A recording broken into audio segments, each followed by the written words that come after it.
கன்னியாகுமரி மாவட்டம் நட்டாலம் பகுதியில் உள்ள தனியார் கல்லூரியில் ஓணம் பண்டிகையை மாணவர்கள் நடனமாடி உற்சாகமாக கொண்டாடினர்.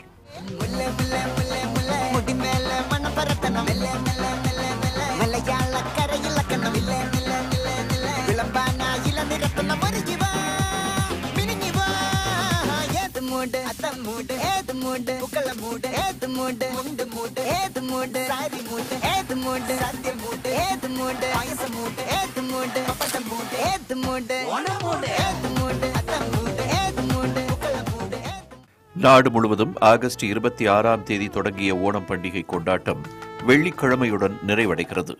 கல்வி நிறுவனங்களில் ஓணம் பண்டிகையை மாணவர்கள் உற்சாகமாக கொண்டாடி வருகிறார்கள். அந்த வகையில் கன்னியாகுமரி மாவட்டம் நட்டாலம் தனியார் கல்லூரியில் மாணவர்கள் ஓணம் பண்டிகையை அத்திப்பு கோலமிட்டு நடனமாடியும் கோலாகலமாக கொண்டாடினர்.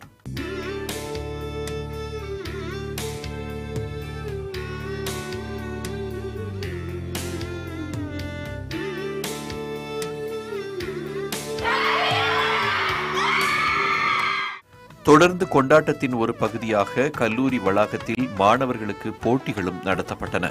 கயிறு இழுத்தும் உரி அடித்தும் மாணவர்கள் தங்களின் திறமையை வெளிப்படுத்தினர்.